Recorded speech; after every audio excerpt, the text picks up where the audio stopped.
Bharatiya Janata party के national president Jagat Prakash Nadda ji. Bharatiya Janata party का मुसलमानों के साथ रिश्ता क्या है? इस देश में अपीजमेंट को अगर आप रास्ता मानते हैं तो अपीजमेंट किसी का नहीं। अखिलेश यादव को आतंकवाद के साथ जोड़ देना, दंगेश कह देना। अखिलेश अगर टेररिस्टों को बचाता है तो हम छोड़ने वाले नहीं हैं। केजरीवाल कह रहे हैं कि सब लोग मिल गए हैं। आप बता दीजिए ना कि आपको टेररिस्ट फंडिंग नहीं हुई। ये नो क्यों नहीं कह रहा है केजरीवाल? यूक्रेन और रशिया के बीच में जो चल रहा है, रणदीप सुरजेवाला ने ट्वीट करके कहा कि प्रधानमंत्री मोदी प्रचार में लगे हैं और वहां हमारे नागरिक फंस। आप बताइए अफगानिस्तान से कौन लेकर के आया सबको? आप बताइए सीरिया से कौन लोगों को लेकर के आया? आपको दिक्कत ये हो रही है कि मोदी जी प्रचार भी देख रहे हैं और देश भी देख रहे हैं।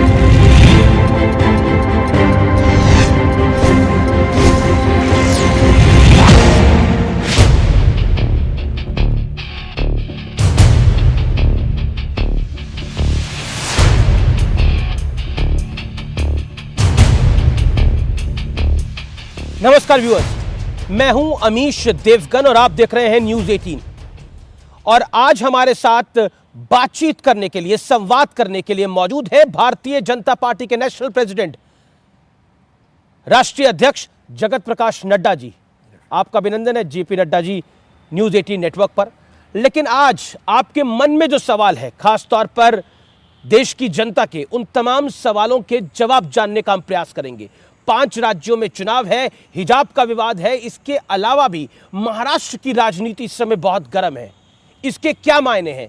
मेरे साथ बात करने के लिए जेपी नड्डा मौजूद है। नड्डा जी, आपका अभिनंदन है। 5 राज्यों में चुनाव चल रहे हैं, 4 में भारतीय जनता पार्टी की सरकार है। उत्तर प्रदेश में, उत्तराखंड में, मणिपुर में और गोवा में। पंजाब में आपकी सरकार नहीं है, लेकिन क्योंकि आप सरकार में हैं, आप डिफेंडर हैं। कितना मुश्किल लगता है ये चुनाव, क्योंकि इसको 2024 से पहले सेमीफाइनल भी माना जा रहा है। देखिए, पहली बात तो ये है कि 4 राज्यों में हमारी सरकार है। उत्तर प्रदेश में हमारी सरकार है, गोवा में हमारी सरकार है, उत्तराखंड में हमारी सरकार है और मणिपुर में हमारी सरकार है। 2017 के पहले एक शब्द बहुत चलता था, एंटी इनकम्बेंसी जी। 2017 के बाद प्रो इनकम्बेंसी, यह शब्द हमको सुनने को मिला और 2019 के चुनाव में हमने वो प्रो इनकम्बेंसी देखी। इस चुनाव में भी चारों राज्यों में हमें प्रो इनकम्बेंसी दिखती है।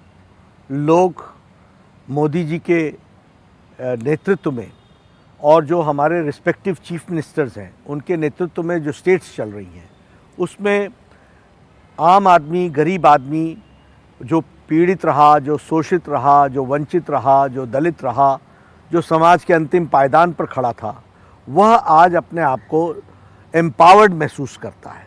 उसकी एम्पावरमेंट हुई है, महिलाओं की एम्पावरमेंट हुई है, युवाओं की एम्पावरमेंट हुई है, किसान मेन स्ट्रीम में आया है। ये सारी चीज़ें कुल मिला करके इस बात को सूचित करती हैं कि लोग भारतीय जनता पार्टी की सरकारों को समर्थन देना चाहते हैं, आशीर्वाद देना चाहते हैं। ये मुझे दिखने को मिला है। ये आप एक सवाल मेरा, क्योंकि महत्वपूर्ण है उत्तर प्रदेश का चुनाव, सभी चुनाव महत्वपूर्ण है, लेकिन उत्तर प्रदेश के अंदर सरकारें रिपीट नहीं होती है। ऐसा उत्तराखंड में भी हमें देखने को मिला है। लेकिन उत्तर प्रदेश को लेकर, क्योंकि साइकिल वाले कह रहे हैं कि साइकिल सरपट जो है वो दौड़ रही है। पश्चिम में मुस्लिम और जाट एक हो गए हैं। अगर हम पूर्वांचल की तरफ की बात करें, जो चुनाव अब जिस तरफ जा रहा है, बनारस, गोरखपुर की तरफ, वहां पर माना जा रहा है कि राजभर का जो अलायंस है, अखिलेश ने जो राजभर के साथ अलायंस कर रहा है, वो बीजेपी को नुकसान दे रहा है। क्या आपको लगता है कि Akhilesh Yadav has made right choices, यानी उन्होंने अलायंस बेटर करे हैं? मुझे आप तफसील से समय देंगे, मैं इसका जवाब देना चाहता हूँ। देखिए, अखिलेश जी और उनकी पार्टी और उनके पूज्य पिताजी भी एक लंबे समय तक समीकरणों की राजनीति करते रहे, वोट बैंक की राजनीति करते रहे, पोलराइजेशन की राजनीति करते रहे, और उनके दिमाग में ये मैथमेटिक्स है, पॉलिटिक्स। हम उनको बताना चाहते हैं कि समय बदल गया है। अब मैथमेटिक्स नहीं है, ये केमिस्ट्री है। और केमिस्ट्री के दृष्टि से अमीश जी अगर आप देखें तो आप पाएंगे कि उन्होंने 2017 में कांग्रेस के साथ अलायंस किया, 2019 में उन्होंने बीएसपी के साथ अलायंस किया। बड़ा डेडली कॉम्बिनेशन आप लोग बोलते थे, और आप बोलते थे कि इसमें तमाम राजभर भी मिल गए थे, सब लोग मिल गए थे। आप तो प्रभारी थे उत्तर प्रदेश। मैं उत्तर प्रदेश का प्रभारी था और मैं कहता था दिल थाम के बैठो, एक तरफा फैसला आएगा।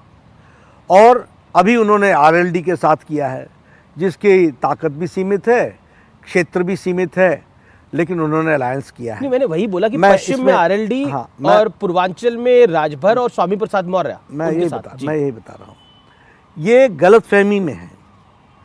नेताओं के मिल जाने से वोटर मिल जाता है, जनता मिल जाती है, ऐसा नहीं होता है। मैं आपको तीनों ही इलेक्शन के रिजल्ट्स बता रहे हैं। बाद में मायावती जी ने और अखिलेश जी ने एक दूसरे के ऊपर दोषारोपण डाला कि नहीं डाला जी, कांग्रेस ने और सपा ने एक दूसरे के ऊपर दोषारोपण किया कि नहीं किया। अब आरएलडी और ये भी चुनाव के बाद एक दूसरे पर दोषारोपण देंगे, क्योंकि नेता मिल गए, पार्टियां मिल गई, वोटर नहीं मिला। और वोटर क्यों नहीं मिला? एक ज़माना था, देखिए, Samajwadi party, Congress party, BSP, ये चुनाव सरपंचों के सर पर लड़ती हैं, चुनाव के ठेकेदारों को सर पर लड़ती हैं। गांव में सरपंच अपना हो गया, वो नीचे वोट दिला देगा, एक समय दिलाता भी था।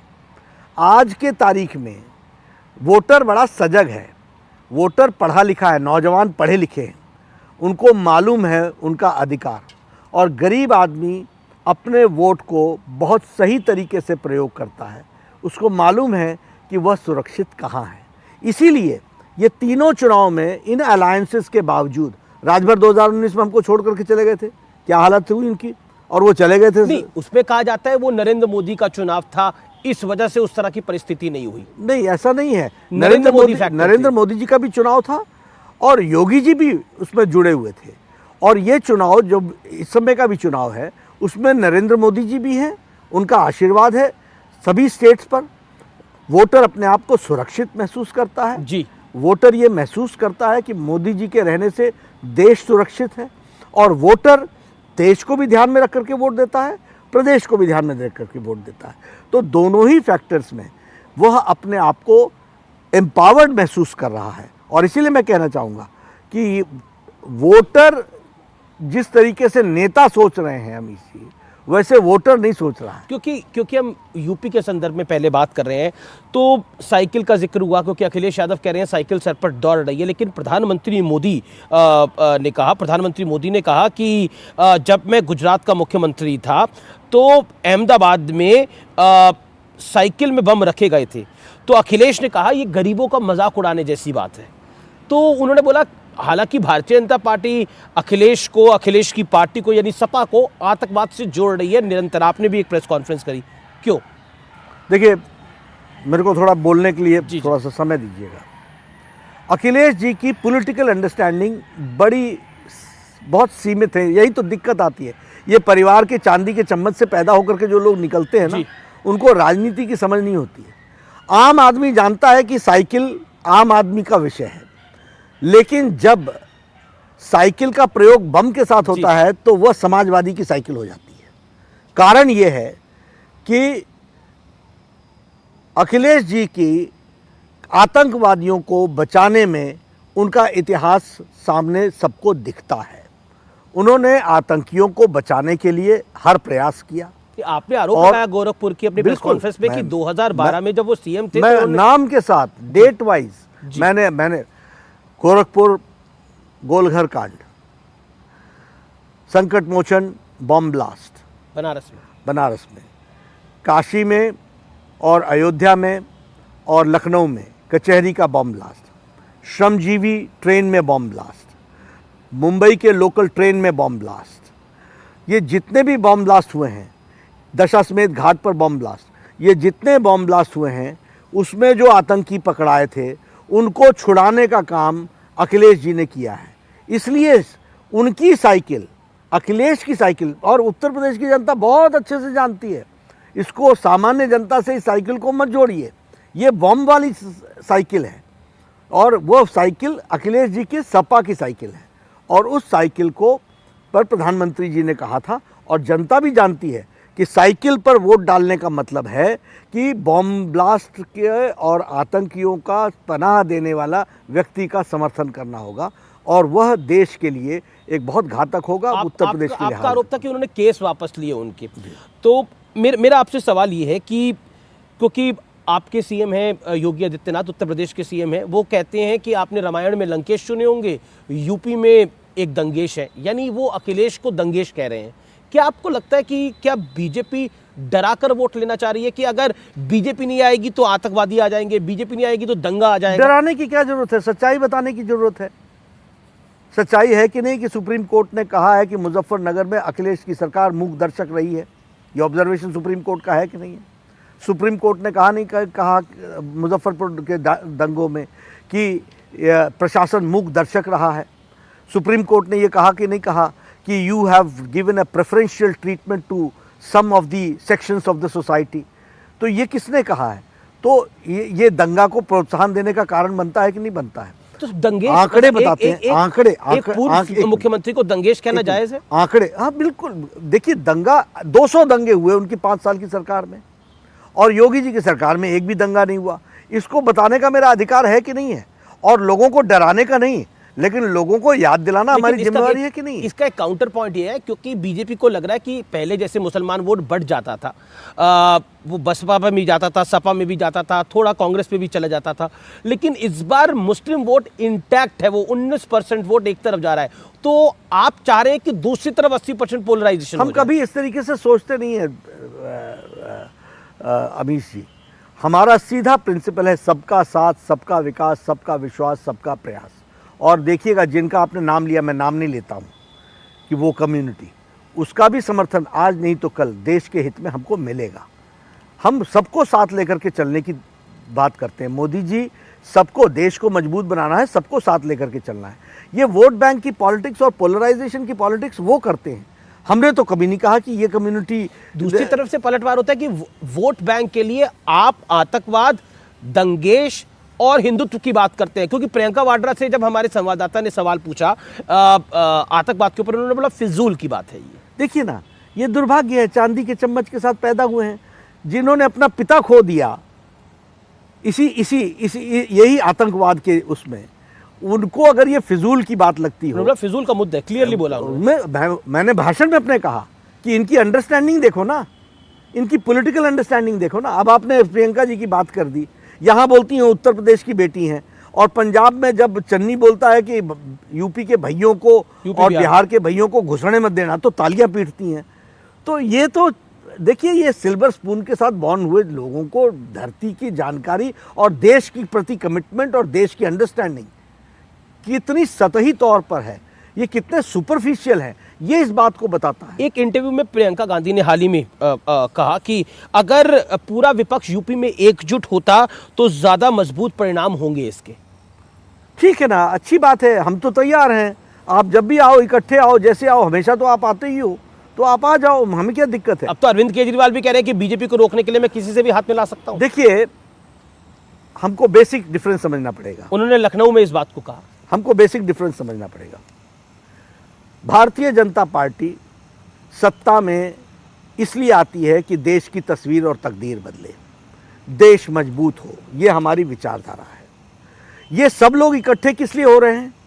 इसलिए कि ये देश के साथ कॉम्प्रोमाइज़ करने के लिए तैयार हैं, ये सबके साथ कॉम्प्रोमाइज़ करने के लिए तैयार हैं, लेकिन कुर्सी इनको चाहिए। तो ये बेसिक आइडियोलॉजिकल प्रश्न पर बहुत बड़ा प्रश्न है, और इस प्रश्न का उत्तर देने के लिए मैं इनको बाध्य करता हूं। और यह चुनाव और उत्तर प्रदेश की जनता, मणिपुर की जनता, गोवा की जनता और हमारे उत्तराखंड की जनता इस बात का जवाब देने के लिए सक्षम है और देगी कि वह देश के लिए खड़ी है, वह इनके निजी स्वार्थों के लिए खड़ी नहीं है। क्योंकि अक़लियतों की बात हो रही है, ऐसा माना जा रहा है कि ओवैसी जब चुनाव लड़ते हैं उसको कहा जाता है वो बीजेपी की बी टीम है, लेकिन ऐसा लग रहा है कि ओवैसी इस बार यूपी में कुछ बड़ा करिश्मा नहीं कर पा रहे हैं, ऐसा ग्राउंड रियलिटी में नहीं दिखाई दे रहा। क्या कहना चाहते हैं? मैंने कहा ना आपको, अभी हमारे देखने का ये तरीका ही नहीं है। तुम जो करना है करो ना, जिस पार्टी को जो करना है करें, हम सबको एक्सपोज करेंगे। मैं जब प्रियंका पर बोलता हूँ या कांग्रेस पर बोलता हूँ तो मैं केजरीवाल का सहारा नहीं लेता हूँ, और जब मैं केजरीवाल पर बोलता हूँ तो मैं समाजवादी पार्टी का सहारा नहीं लेता हूँ। सबको अकेले अकेले और इकट्ठे निपटने की ताकत भारतीय जनता पार्टी रखती है। चलिए, और निपटने का मतलब वैचारिक दृष्टि से, आइडियोलॉजिकल ग्राउंड पर, हिस्ट्री पर, काम करने के तौर तरीके पर, इस पर। लेकिन ऐसा है कि बीजेपी सबसे तो निपट रही है, लेकिन मायावती जी से क्यों नहीं निपट रही है? मायावती को लेकर बीजेपी खामोश है और मायावती भी बीजेपी को लेकर खामोश है। बिल्कुल नहीं, जिन इश्यूज को बोलना है उनके लिए हम बोल रहे हैं। सपा कह रही है इनके बीच में अंडरस्टैंडिंग है। नहीं, ऐसा कुछ नहीं है। अब देखिए, हम क्योंकि मायावती जी अब विदेश में बोलती है, बीजेपी पे नहीं बोलती। पंजाब में अकाली दल पर हम नहीं बोले, हम कांग्रेस पर बोले, हम आम आदमी पार्टी पर बोले। जो सामने होता है, उत्तराखंड में हम कांग्रेस पर बोले, हम आम आदमी पार्टी पर नहीं बोले। हम गोवा में हमने आम आदमी पार्टी। तो आप मान रहे हैं कि मायावती की हैसियत नहीं है? नहीं, फाइट में अभी हम समाजवादी पार्टी के साथ चुनाव है और समाजवादी पार्टी के साथ हमारी लड़ाई है। जो उसको हम फोकस करते हैं चुनाव में, हर स्टेट में वो अलग अलग होता है, लेकिन मायावती की अपनी ताकत है, क्योंकि और अपनी ताकत के साथ वो खड़ी हैं, क्योंकि और उनका जो वोट है, एक मिनट, उनका जो वोट है वो इंटैक्ट है। लेकिन हाँ, निश्चित रूप से लड़ाई हमारी समाजवादी पार्टी के साथ। न्यूज़ 18 को अमित शाह ने, गृह मंत्री ने एक इंटरव्यू दिया और उस इंटरव्यू में उन्होंने बोला कि मायावती की अपनी प्रासंगिकता है और बड़ी संख्या में मुस्लिम बीएसपी के साथ जुड़े हैं, दलितों के साथ मुस्लिम भी बीएसपी के साथ जुड़े हैं। वो सीट में कितना कन्वर्ट होगा वो देखा जाएगा। क्या आपको लगता है कि क्योंकि आप कह रहे हैं कि मायावती डायरेक्ट फाइट एसपी के साथ है, मायावती उतनी स्ट्रांग नहीं है? नहीं, स्ट्रांग है, उनके अपने वोट बैंक है जी, एक उनकी अपनी ताकत है और उनकी समाजवादी पार्टी की भी ताकत है और लिमिटेशन भी है। वैसे ही बीएसपी की भी ताकत भी है और लिमिटेशन भी है। क्यों? क्योंकि ये sections of the society represent करते हैं, तो उसकी एक ताकत भी होती है और एक लिमिटेशन भी होती है। क्योंकि मैं ये सवाल इसलिए पूछ रहा हूँ, समाजवादी पार्टी खुलकर मंचों से कहती है कि अपना वोट बीएसपी पे आप जाया मत करना, क्योंकि हमारी डायरेक्ट फाइट है। आप बीएसपी को लड़ाई में देखते हैं?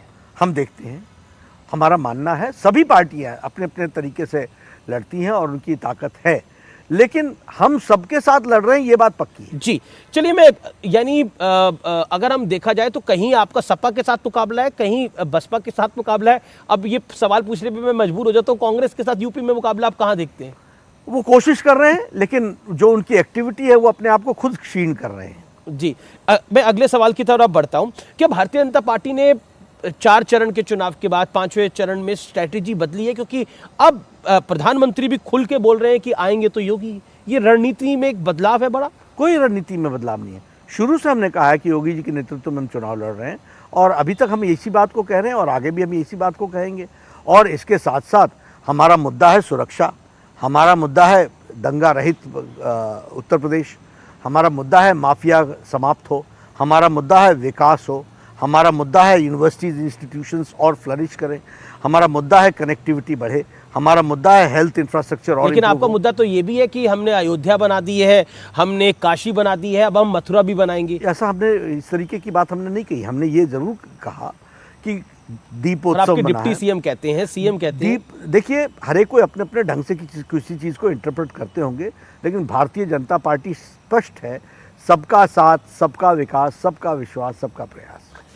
एक सवाल भारतीय जनता पार्टी का, क्योंकि आप भारतीय जनता पार्टी के राष्ट्रीय अध्यक्ष हैं, भारतीय जनता पार्टी का मुसलमानों के साथ रिश्ता क्या है? क्योंकि ऐसा माना जाता है, कई बयान आते हैं, कोई बॉलीवुड का एक्टर बोल देता है, कोई समाज सेवी बोल देता है, पार्टीज बोल देती हैं कि अक़लियतें डरी हुई हैं आपके राज के अंदर, चाहे वो उत्तर प्रदेश हो चाहे वो देश हो। ऐसा बार बार कहा जाता है कि मुसलमान डरा हुआ है। बीजेपी और मुसलमानों का रिश्ता क्या है? देखिए, सबका साथ, सबका विकास, सबका विश्वास, सबका प्रयास, यह मूल मंत्र है जिसको लेकर के भारतीय जनता पार्टी मोदी जी के नेतृत्व में आगे बढ़ रही है।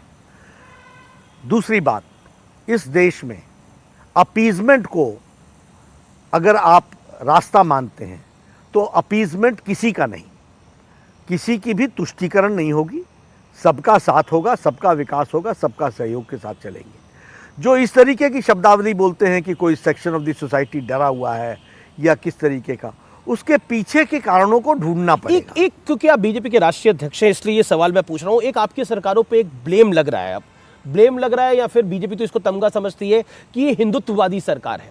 ये हिंदुत्ववादी सरकार है, ये राम मंदिर बनाने पे भी इनका जोर है, इनका काशी विश्वनाथ का कॉरिडोर बनाने पे भी जोर है, और ये टीका लगाने में भी घबराते नहीं है। हालांकि 2014 के बाद तो 2019 के बाद तो हमने कई नेताओं को देखा टीका लगाते हुए।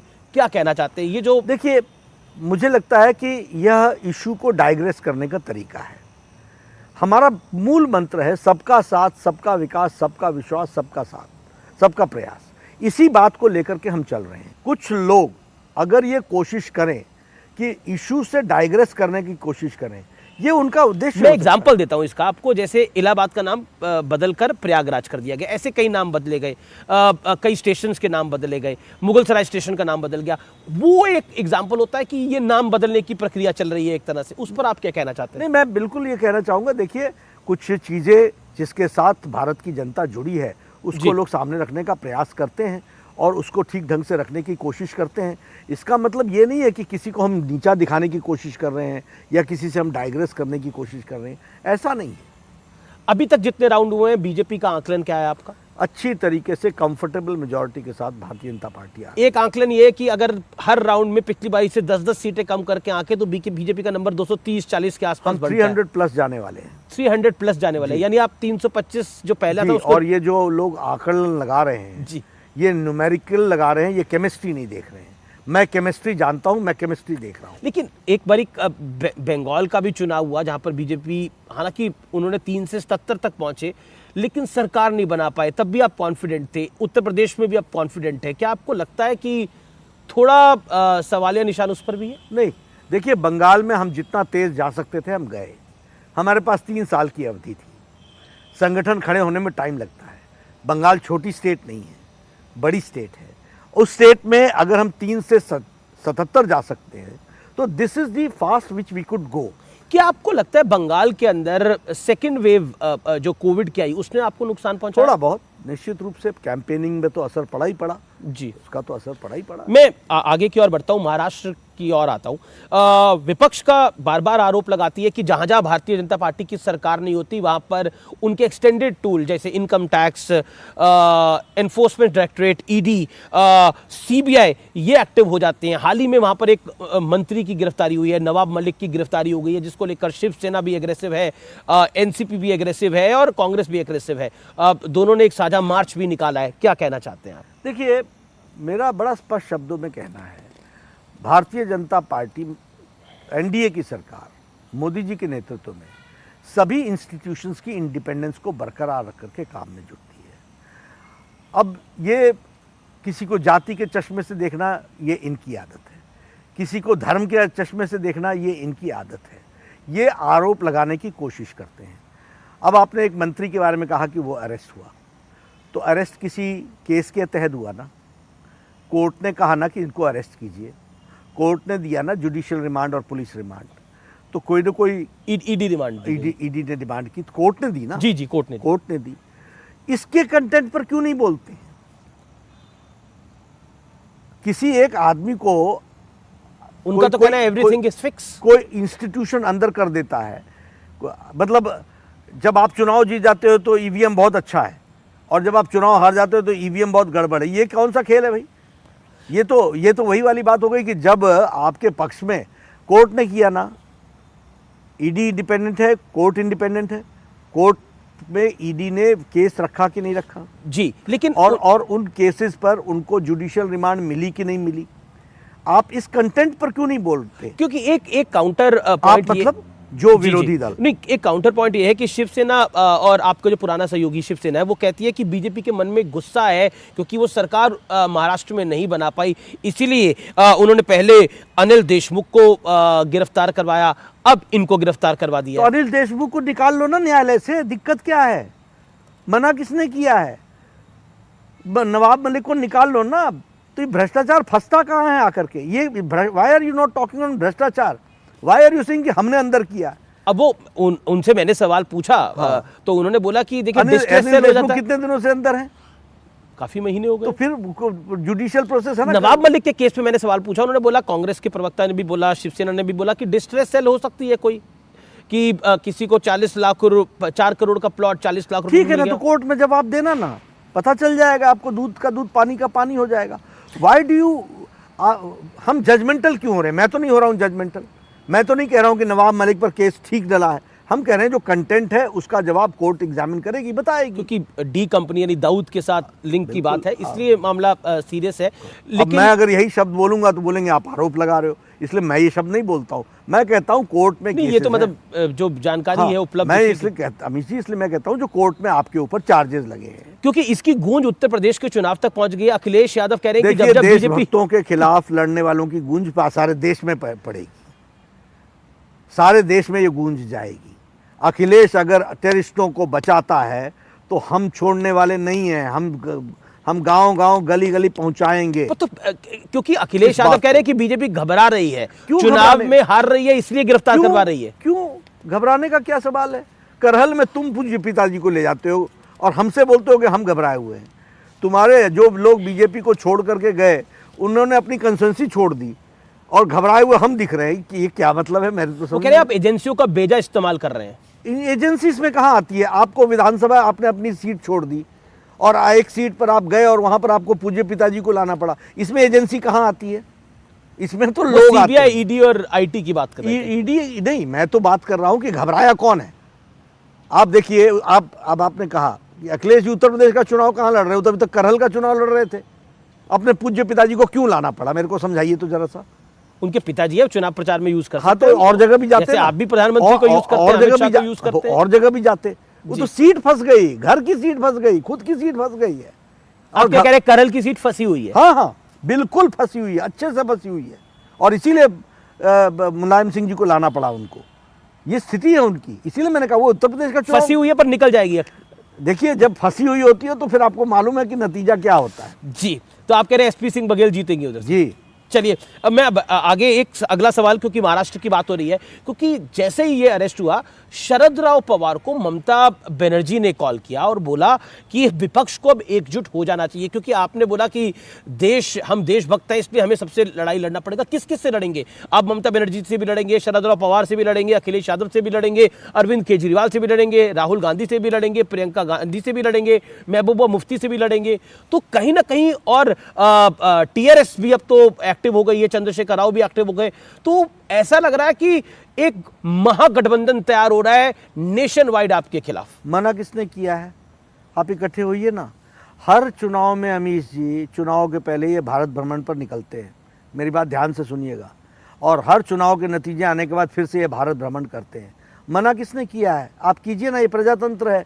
लेकिन हम भी लोगों को एक्सपोज करेंगे ना कि ये रीजनल पार्टीज और ये परिवार की पार्टियां देश के लिए कितनी घातक होती हैं, और अपने परिवार के लिए ये देश से कॉम्प्रोमाइज करती हैं। ये भी मैं बताने के लिए, हम नहीं बताएंगे कि नहीं बताएंगे। एक तरफ भारतीय जनता पार्टी, देखिए मेरा बड़ा सीधा मानना है कि the only party, national party with ideological background is Bharatiya Janata party. Rest all parties have become family parties, dynasty parties, regional parties, and regional aspirations को उजागर करके नेशनल इंटरेस्ट के साथ भी कॉम्प्रोमाइज करना ये तरीका बन गया है। अब इसके साथ अगर झगड़ा होना है, आज हो या कल हो या परसों हो, जब हो, होना ही है, और ये हम लड़ने के लिए तैयार हैं ही हैं, हमने लड़ना ही है। पर क्या आपको लगता नहीं है, क्योंकि हाल ही में चंद्रशेखर राव जो थे, उन्होंने शरद राव पवार से, उद्धव ठाकरे से भी मुलाकात करी, और ऐसा लग रहा है कि एक तीसरा मोर्चा, यानी आपको कांग्रेस का अस्तित्व उतना मजबूत नहीं रहा है, तो एक वैकल्पिक मोर्चा भारतीय जनता पार्टी के खिलाफ खड़ा करा जा रहा है। बीच में खबर आई कि वो नीतीश कुमार को भी इसमें शामिल करने की देखिए, जो कि मौजूदा मुख्यमंत्री, प्रजातंत्र है, किसी को भी किसी से मिलने की छूट है। आप जरूर मिलिए। पिछली बार आपने पूर्व से शुरू किया था, ममता जी के पास गए थे ये चंद्रशेखर राव, अब इस बार ये शरद पवार जी के पास गया, पश्चिम भ्रमण पर गए हैं। अब क्योंकि प्रेसिडेंशियल इलेक्शन भी अराउंड द कॉर्नर है, नीतीश कुमार को भी उस तीसरा मोर्चा अपने साथ लेगा और उनको प्रेसिडेंट बनाने की बात हो सकती है, ऐसी चर्चाएं हैं। देखिए, योर कमेंट्स ऑन दिस? देखिए, मेरा कोई कमेंट नहीं है। हमारा रिश्ता नीतीश कुमार जी के साथ, हम काम कर रहे हैं बिहार में, वो हमारे मुख्यमंत्री हैं, पूरी ताकत के साथ लगे हैं, पूरे अच्छे तरीके से एनडीए में काम चल रहा है, और इस तरीके की लोगों में संदेह पैदा करना ये इनका रास्ता हो सकता है। We are a matured party and we are an ideological based party. हम इतने जल्दी इस तरीके के न निष्कर्ष पर आते हैं, न निर्णयों पर आते हैं। हमारी पार्टी बहुत सोच समझ करके ही काम में जुटी। आपके प्रदेश अध्यक्ष हैं महाराष्ट्र के चंद्रकांत पाटिल, उन्होंने बयान दिया कि 10 मार्च के बाद महाराष्ट्र में बड़ा बदलाव होगा, यानी सरकार में बदलाव होगा। What you have to say? देखिए, I have not gone through the statement and what intention, लेकिन 10 मार्च के बाद भारतीय जनता पार्टी 4 स्टेट्स में जीत करके फिर से आएगी। इसका एक राजनीतिक बदलाव माहौल पर तो आएगा ही आएगा, और वो माहौल में निश्चित रूप से तो महाराष्ट्र की सरकार पे खतरा है कोई क्या? सरकारों पर हम कभी खतरा अपने तरफ से करते नहीं है। ये लोग अपने ही वजन से गिरते हैं, ये लोग अपने ही कारणों से जाते हैं। हमारा ये सोचने का तरीका नहीं है। मेरा अगला सवाल, क्योंकि इस समय चर्चा में हिजाब विवाद बहुत ज़्यादा है, क्योंकि ये बहुत गहराता जा रहा है। शिवमोगा में तो एक हर्षा नाम के लड़के की को मौत के घाट उतार दिया गया, चाकू से गोद दिया गया, क्योंकि उसने फेसबुक पे एक पोस्ट लिखा था, सोशल मीडिया पे एक पोस्ट लिखा था हिजाब के विरुद्ध। क्या कहना चाहते हैं? आप ही की सरकार है कर्नाटक में। देखिए, भारतीय जनता पार्टी एक जिम्मेवार राष्ट्रीय पार्टी है और वैचारिक दृष्टि से काम करती है। धर्म के आधार पर लोगों का उन्माद बढ़े, यह उचित नहीं है। इसलिए हम जिम्मेवारी तरीके से सेल्फ रिस्ट्रेंट करते हुए अपने आप को ऐसे विषयों के बारे में कोई समाधान की ओर चलें तो अच्छा रहता है। फिलहाल ये जो विषय है, यह विषय कोर्ट के, न्यायालय के उस पर है। मेरी टिप्पणी करना न्यायालय के जब कोई चीज़ अधीन हो वो उचित नहीं होगा। लेकिन हाँ, इतना ज़रूर है कि हम सब लोगों को कहते हैं कि सावधानी बरतें वक्तव्यों में भी, और न्यायालय पर विश्वास करें और पुलिस एजेंसीज पर विश्वास करें। हमने एक अपना कार्यकर्ता खो दिया जी। हमारे जो जिसके बारे में आप कह रहे हैं, भावनाएं उठती हैं, भावनाएं तो आएंगी, लेकिन भावनाओं को संभालना और लॉ इन्फोर्सिंग एजेंसीज को पूरी तरीके से चीज़ों को इम्प्लीमेंट करें और लॉ एंड ऑर्डर मेंटेन रहे, ये हमारी जिम्मेवारी बनती है। क्या आप हिजाब जो विवाद ये खड़ा हुआ, इसका एक पॉलिटिकल रंग हो सकता है, लेकिन क्या आपको लगता है कि स्कूल में एक ड्रेस कोड को फॉलो करना चाहिए, या फिर कोई हिजाब डाल के आ रहा है, कोई कुछ डाल के आ रहा है, ये फॉलो होना चाहिए? देखिए, भारत संविधान के तहत चलता है और संविधान पर हम विश्वास करने वाले लोग हैं और न्यायालय पर भी विश्वास करने वाले लोग हैं। डिटेल में न्यायालय इस पर अपना वक्तव्य देगा, टिप्पणी देगा, और उसके बाद हम उसको फॉलो करने का प्रयास करेंगे। जी। जहाँ तक व्यक्तिगत रूप में हर एक ऑर्गेनाइजेशन को एक अपनी इंडिपेंडेंस है कि वो इंटरनल डिसिप्लिन को अपने ढंग से इम्प्लीमेंट करे, ये उसके सोच का तरीका है, इसको इसी तरीके से सोचना चाहिए। लेकिन अब ये विवाद स्कूल से बाहर निकल चुका है, अब तो पॉलिटिकल रंग इसका इसलिए इसमें न्यायालय सोच रहा है, तो न्यायालय सारी बातों को ध्यान में रख करके जो जवाब देगा उसको हम लोग इम्प्लीमेंट करेंगे। और वैसे कह रहे हैं कि मैं दाढ़ी रखूं, मैं टोपी रखूं, मेरी बहन बुर्का डाले, मेरी बहन हिजाब डाले, इससे बीजेपी की सरकार कौन होती है बोलने वाली? बीजेपी की सरकार ने कभी नहीं बोला, नहीं बीजेपी ने बोला। कर्नाटक में आपके मंत्री बोल रहे हैं कि हिजाब नहीं चलेगा। मैंने तुरंत उसी समय उनको टोका है और मैंने स्पष्ट रूप में बोला है, you can't cross the line, we work under constitution. Yogi Adityanath ने कहा कि देश संविधान से चलेगा, शरिया से नहीं चलेगा, गजवाए हिंद का सपना हम कभी पूरा नहीं होने देंगे जब तक बीजेपी शासन में है। इसीलिए हम कह रहे हैं चलेगा किससे? संविधान से चलेगा, और संविधान के हम रक्षक हैं। लेकिन इसकी पॉलिटिकल माइलेज बीजेपी लेना चाह रही है, ऐसा विपक्ष आरोप लगा रहा है। नहीं, हमने कहा, देखिए, क्योंकि अचानक यूपी के चुनाव में हिजाब की एंट्री हो गई ना। नहीं, हमने थोड़ी ना एंट्री की, हमने कहाँ एंट्री की है? कौन गया हिजाब पहन करके? किसने भेजा उनको? कौन लोग हैं उसके पीछे? आएगी अभी इन्वेस्टिगेशन, इन सब चीजों को निकाल करके लाएगी। पर योगी जी अपनी रैलीज में बोलते हैं, आपके मंत्री जाते हैं वो बोलते हैं। एक मिनट, अगर आप टेररिस्टों को छोड़ेंगे अखिलेश जी, तो जेपी नड्डा बोलेगा कि नहीं बोलेगा? You have got control over the action, but you have got no control over the reaction. मैं तो हिजाब की बात करूं, हिजाब पे आपके नेता पॉलिटिकल रैलीज में बोलते हैं। निश्चित रूप से इसी में से निकलती है ना चीजें। अब जिन्ना लाओगे और हम चुप रहेंगे, ऐसा कैसे चलेगा?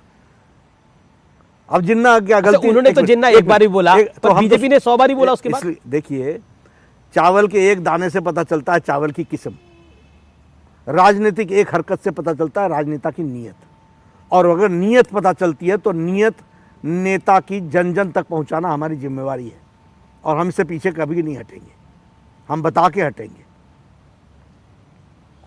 क्या आपको लगता है, क्योंकि हिजाब का जो पूरा विषय है, या फिर ओवरऑल जिस तरह से पॉलिटिकल स्टेटमेंट्स दिए जा रहे हैं आजकल, क्योंकि आप राजनीति में एक शालीन भाषा का इस्तेमाल हमेशा करते आए हैं, लेकिन जिस तरह के उन्मादी स्टेटमेंट्स दोनों तरफ से दिए जा रहे हैं, क्या ये जायज़ है पॉलिटिकल? देखिए, उन्मादी स्टेटमेंट्स में हम भारतीय जनता पार्टी ने कोई भी स्टेटमेंट नहीं दिया है जो संविधान के दायरे से बाहर गया है, जो बाउंड्री से बाहर गया है। और बाउंड्री के अंदर खेलना, ये तो हमारी जिम्मेवारी है। मैं यही कह रहा हूं ना कि देखिए आप तो अब केजरीवाल एक काउंटर क्वेश्चन है कि अब दंगेश कह देना, अखिलेश के चार यार, भ्रष्टाचार, आतंकवाद, एक अखिलेश यादव को आतंकवाद के साथ जोड़ देना, क्या आपको लगता है कि वो एक पॉलिटिकल दायरे में है? बिल्कुल, मैं बता रहा हूं, तारिक कासिम को जी, खालिद तारिक कासिम और खालिद मुजाहिद जी, इन दोनों को, शहाबुद्दीन को, जिस पर आजीवन कारावास का, और ये जो भी सैफ शायद नाम मैं गलत बोल सकता हूँ, अहमदाबाद दंगे में 38 लोग जो पकड़े गए हैं, ये सब लोगों को, इनके पिताजी अखिलेश के साथ फोटो है कि नहीं है? बीजेपी ने ट्वीट किया उसे, ठीक, बीजेपी ने ट्वीट किया। ये सब लोग, ये लोग जेलों में बंद थे कि नहीं? एक एक पर 4 जीवन के लिए आजीवन कारावास हुआ कि नहीं हुआ? अखिलेश जी ने 26 अप्रैल 2012 को इनको छोड़ा है कि नहीं छोड़ा है? तो आतंकवाद को पनाह दे रहे हैं, ये बात गलत कहाँ है? ये संविधान और बाउंड्री के बाहर कहाँ है? और मैं एक बार नहीं बोलूँगा, 100 बार बोलूँगा, जनता को बताऊँगा कि एक मुख्यमंत्री ईश्वर की शपथ लेता है कि संविधान की रक्षा करेगा, और वही मुख्यमंत्री ईश्वर की शपथ लेकर के आतंकवादियों की रक्षा करता है। तो यह तो जनता को बताना, उत्तर प्रदेश की जनता को बताना हमारा काम है। अगर वो मुजफ्फरनगर के मुख्य अभियुक्त को प्लेन से बुला करके अपने घर में दावत देकर बिरयानी खिलाते हैं, तो अखिलेश जी को हम ये जनता के बीच में ले जाने से हम कतई नहीं छोड़ने वाले। और ये जो लोग दंगई हैं उनका साथ अखिलेश जी के साथ है, जो लोग आतंकवादी हैं उनको साथ अखिलेश जी ने दिया है। ये बात ब्लैक एंड व्हाइट में मैं बोलता हूँ, और ये सच है। रणदीप सुरजेवाला ने ट्वीट करके कहा कि प्रधानमंत्री मोदी प्रचार में लगे हैं और वहां हमारे नागरिक फंस। आप बताइए, अफगानिस्तान से कौन लेकर के आया सबको? आप बताइए, सीरिया से कौन लोगों को लेकर के आया? आपको दिक्कत ये हो रही है कि मोदी जी प्रचार भी देख रहे हैं और देश भी देख रहे हैं।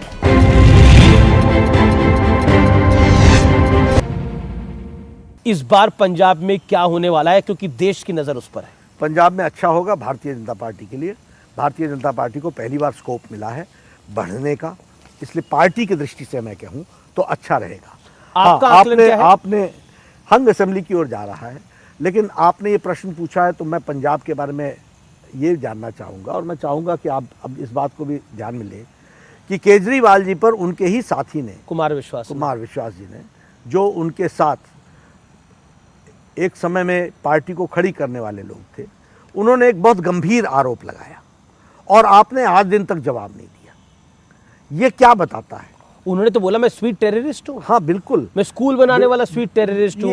ये प्रश्न का विकास करने वाला स्वीट टेररिस्ट। उत्तर कहाँ है? प्रश्न ये है कि क्या तुमने कभी किसी टेररिस्ट ग्रुप के साथ मीटिंग की है?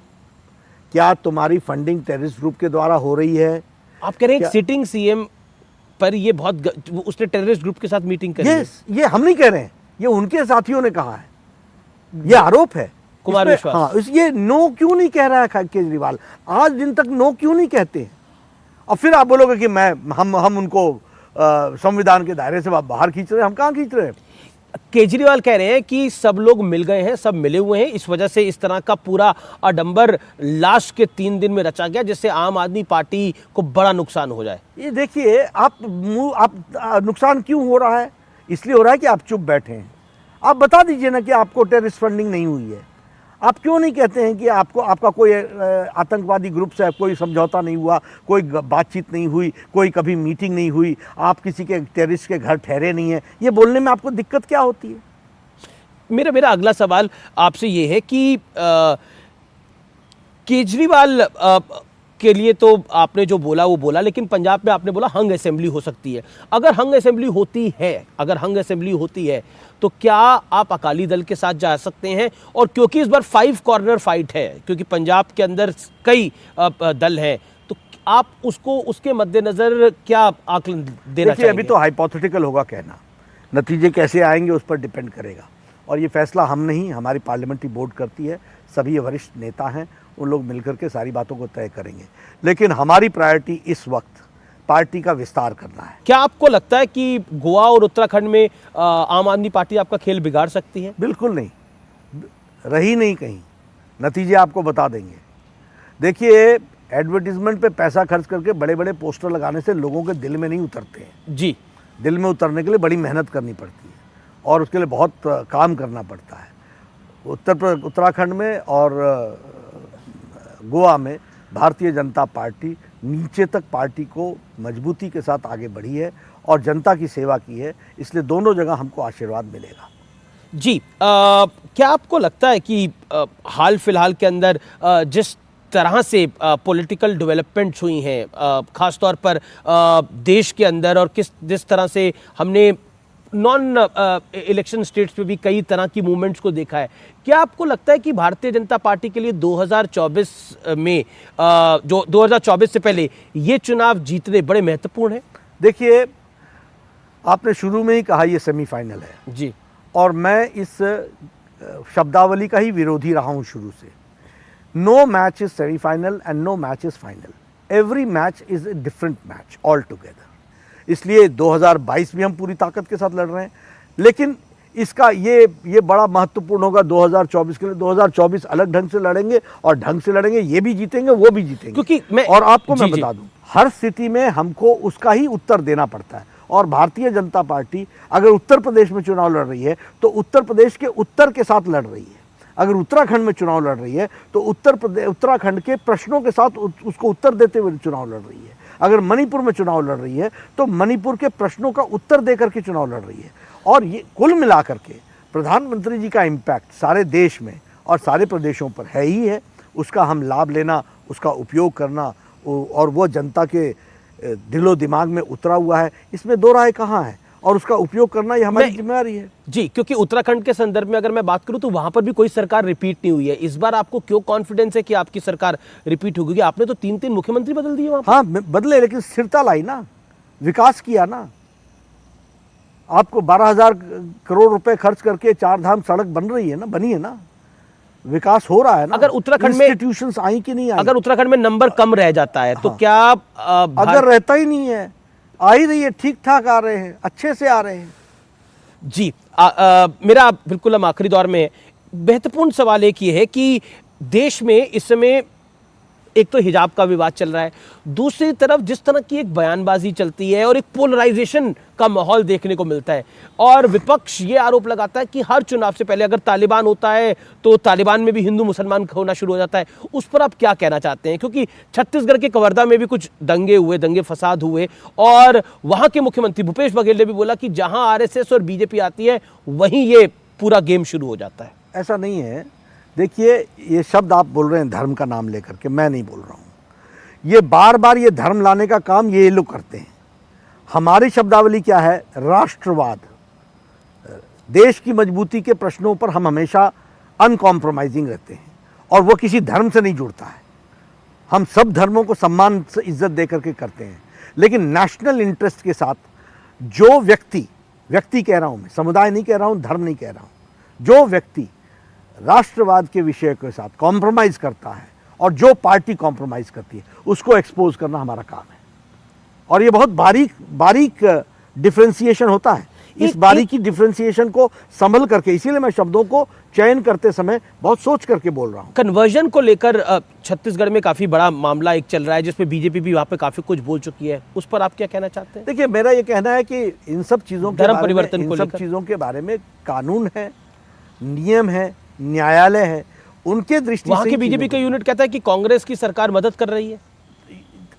निश्चित रूप से जहाँ जहाँ ये सरकार में आते हैं ये इस तरीके की चीज़ों को हवा तो देते ही हैं, उसके प्रमाण होंगे उनके पास, इसलिए वो कहा होगा उन्होंने।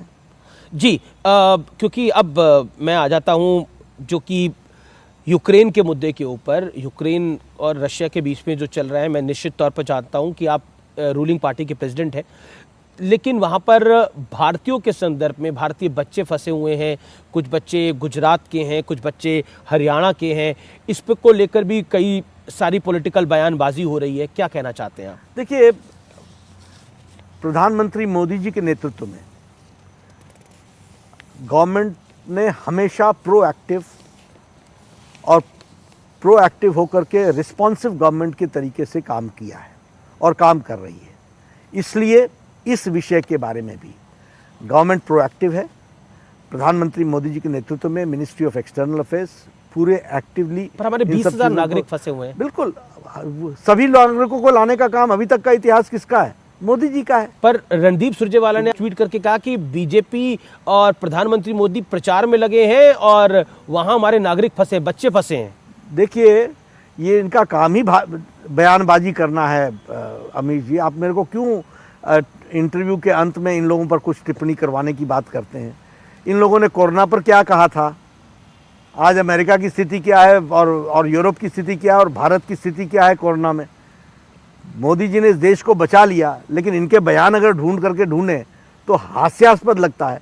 आज भी जो ये बोल रहे हैं, आप बताइए अफगानिस्तान से कौन लेकर के आया सबको? आप बताइए सीरिया से कौन लोगों को लेकर के आया? आप बताइए जो हमारी नर्सेज फंसी हुई थी बेचारी, उनको निकाल करके लाने का काम किसने किया है? आप बताइए कि कभी भी कहीं भी कोई डिस्ट्रेस आया है तो वहाँ से लोगों को इवैक्यूएट करने का काम किसने किया है? पर वो कह रहे हैं हम आपको याद दिला रहे हैं। अखिलेश यादव कह रहे हैं कि भारत सरकार तुरंत अपना दायित्व निभाए। हाँ, तो निभा रही है ना। आपको उससे दिक्कत, आपको दिक्कत ये हो रही है कि मोदी जी प्रचार भी देख रहे हैं और देश भी देख रहे हैं, ये आपको दिक्कत हो रही है। आपकी तरह थोड़ी ना है कि आराम से बैठ करके जैसे आपने मुख्यमंत्री काल में चलाया कि मुजफ्फरपुर नगर का दंगा हो गया और आप सोए रहे, ऐसे थोड़ी ना चलता है देश। जी, मेरा आपसे एक सवाल है कि कितना नंबर फाइनली आप देख रहे हैं? 300 plus chemistry, no numerical. 300 plus? हाँ, ये जितने कुछ भी गुंजाइश नहीं हो सकती? कोई गुंजाइश नहीं है। क्योंकि अखिलेश यादव के साथ मैंने इंटरव्यू किया, उनसे मैंने सवाल पूछा आपकी कितनी सीटें आ रही, उन्होंने बोला 403 में से 400। अब भगवान उनको सुबुद्धि दे, मैं तो ही कह सकता हूँ। लेकिन उन्हें तो भगवान कृष्ण के भी सपने आते हैं अब। हाँ, आते होंगे, वो व्यक्तिगत मामला है, मैं उस पर टिप्पणी नहीं करूंगा, लेकिन उनके आतंकवादी दोस्ती को तो मैं टिप्पणी जरूर करूंगा। जी, चलिए नड्डा जी, आपने हमें इतना समय दिया, आपका बहुत बहुत शुक्रिया। Thank you so much. धन्यवाद।